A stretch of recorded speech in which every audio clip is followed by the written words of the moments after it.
I'm going to give you the financial solution to most off-grid problems, and odds are really great that you're not going to listen. And the reason for that is because it requires you to change your life. Every day I get comments that I'm just lucky because I have a YouTube channel, or, people imagine you just have to make more money.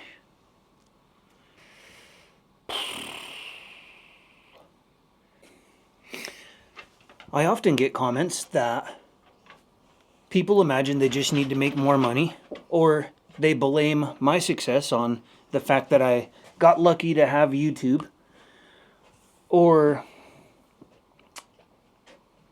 it boils down to simply that I got land when it was cheap, more or less creating excuses as to why I succeeded and potentially they may not. Many people think YouTube solved my financial problems, but YouTube did not solve my financial problems. YouTube is simply a tool.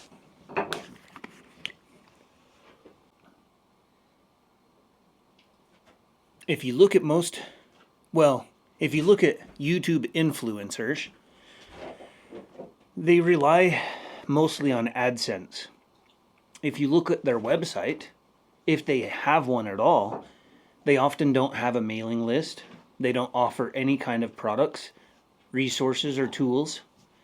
And therefore, in that case, they really are just relying on YouTube, which is not a good idea. That's a fragile situation to be in, and it's better to have redundancy, and it's better to own your sources of revenue rather than basically be an employee, which if you only produce content for YouTube, you're basically an employee of YouTube. That means you have to perform every day. You have to constantly make videos. You have to try to chase trends and make really exciting videos, and that changes the trajectory when you could just be a lot more authentic, tell the truth, not focus on views. Views don't really matter that much when you own your content. So the most common misconception is, well, if I just earn more money, money solves all your problems. All you have to do is earn more money. But that's not necessarily the case. If I was going to give you the absolute pinnacle, most valuable thing that I did to get ahead, to get a footing for my homestead, it was to build my own home. I'm reducing the largest expenses in my life. So by building my own home, I no longer have mortgage. By building my vehicles and buying used, older vehicles, I own them outright. I don't have to make a car payment.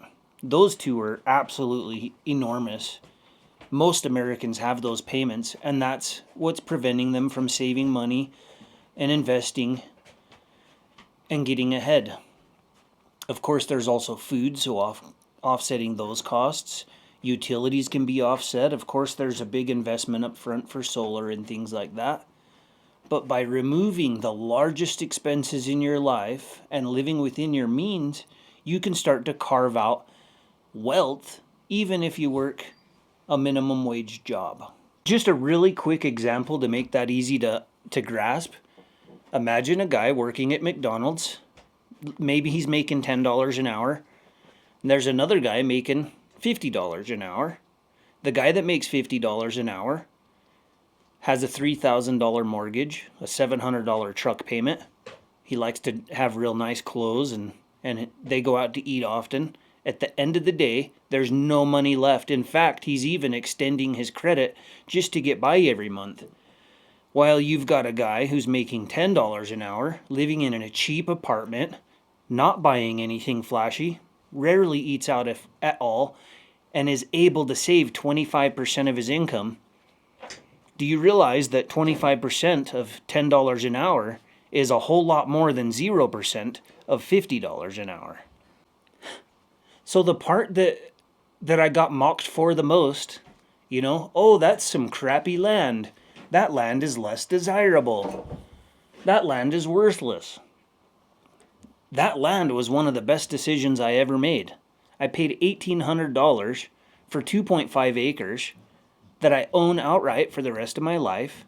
Yes, in reality, there are property taxes, just like everyone else has property tax. Happy to pay it. I then built my home. I paid about $13,000 to build this thing. I paid pretty well all cash. I used a couple, I had a couple credit cards, a couple $1,000 at a time, something like that. But I would just pay them off every month or two. I paid cash for my vehicles, no car payments, no mortgage, no rent, no land payments, just a small property tax bill. That has freed up an enormous chunk of money. Even though I don't make an enormous amount of money, I'm able to save a much larger portion than most people. That's absolutely, wholeheartedly, the very best way for anyone in the world to get ahead, is to live within your means and spend less than you make, and hopefully save 25, maybe 50% of it. Okay, so what's a current mortgage right now? Maybe $2,000 a month? That's a really fair estimate. Now let's say that's you. You're paying $2,000 a month for your mortgage. And now you don't have to pay that mortgage anymore. What could you do with $24,000 a year? What if you saved half of it? Suddenly, emergencies aren't such a threat. It sure felt good the other day when I had to get a vet out here, which was not cheap. And it wasn't really a problem. I'd rather just save the money, but I had it sitting there. And I was able to help my mare so that she could get rid of that placenta so that she wouldn't die. It was definitely worth the investment to save my mare and her baby full. And having the money set aside made it much less stressful. In fact, my whole life, if a starter went out, if a tire popped, it was a catastrophe. And now it's not. I can break down an hour away from the homestead and get towed, even though it's going to be astronomically expensive. At least I have a buffer. In fact, I've got such a good buffer that I didn't even have to tap into my emergency fund. Suddenly property tax doesn't even matter. Why would, now I understand some people have $5,000 property tax, but that's not my fault. I'm not the one that didn't do the research. I did the research, and currently my tax is like $12 a year. Now that I have a permitted cabin and whatever, that'll go up a little bit. I can swing it. It'll be okay. It's a wonderful trade-off. Don't pay $2,000 a month. Do pay $12 a year. That's easy math. You still need to have income. Off-grid living doesn't remove that. It'd be a very slim chance to just create your own little world where you don't rely on anybody at all. But you can have more independence, more autonomy. You can create your income, reduce your costs, that's the trick. And then you can live happily ever after. The trick is, if you don't have massive expenses, all of a sudden you don't need to have massive income. And, in fact, many people would be better off to work for themselves and make $30,000 a year than making $100,000 a year and trying to keep up with the Joneses with a flashy house, car payments, flashy clothes, the neatest shoes, the newest phone, expensive glasses. Look, guys, these are I think they're like $5 a pop. They're just safety glasses. I like them. And I've been ordering this exact same pair. I got another pair hanging up over there. They're just $5. I need safety glasses sometimes. I need sunglasses sometimes. And I really don't care if you like my sunglasses. That lifestyle affords the ability to put some wealth aside. And I want to point something else out is, now this is a Benchmade pocket knife, and I think this might be about $200, which is not cheap for a pocket knife. And so frugal doesn't mean cheap. Sometimes you buy a $200 pocket knife that'll last the rest of your life rather than a $45 pocket knife every year or two, especially when you really need one.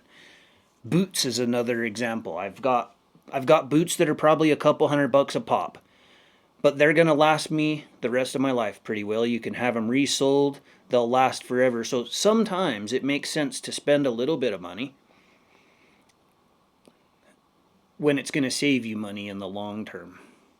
Life is about leverage and compounding. And so if you can do something once today that yields pay for the rest of your life, and you do that over and over, it's going to be real slow at first, but it's going to have that snowball effect. And before you know it, you've got money coming in. This is the part that blows my mind.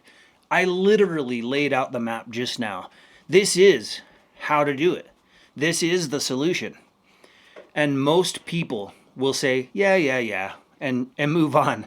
Yeah, but. And it's because what would make this video viral and real exciting is if I just said, here's five tricks to get ahead with your homestead, and I gave you a bunch of crap that doesn't really work, shortcuts. And then the reason that would perform so well is people would listen to that and say, oh, I don't have to do anything. I can just be financially free if I use these shortcuts. But shortcuts don't work. That's why they're called shortcuts. You know, you build a shortcut cabin and it becomes a shortcut. When the wind blows, now you got to build it again. So most people would ignore this advice. And it's because they want immediate gratification, like the new, what's the whole new thing, like buy now, pay later? That's wild. I think it's called like Klarma and the others. That's wild. I want it now. And most people just see a flashier life with nicer things and more money. And here's the paradox. Is if you truly, really, really do want to get ahead, the best way is to not have the flashy car and not have the flashy house and wear $5 hoodies. These are literally like $5 or $7 a pop. I don't need a $50 hoodie. Are you kidding me? I would never. I just don't see the point. Now, I might pay $100 for a really good rain jacket because there's no such thing as bad weather, only bad clothes. You need wool socks, but you don't need to have a merino wool hoodie. There's things that make sense to invest in and others that don't. If you want to have a phenomenal off-grid life or just build more sustainability or a security for yourself in your life, whatever it is, stop focusing on making more income and focus on spending less. Focus on reducing your costs. If you can get an apartment for half the cost, that's a phenomenal move. If you can get a vehicle that costs half as much money, that's a phenomenal move. If all your buddies got the biggest Duramax truck and you show up to work in a little smart car and they laugh at you, who cares? Because at the end of the day, there will be a day where you're the one that's laughing to the bank because you own your vehicle in your house. Quit trying to keep up with the Joneses. And once you create more structure and lower pressure, everything else seems to pan out. Oh, and that's what worked for me.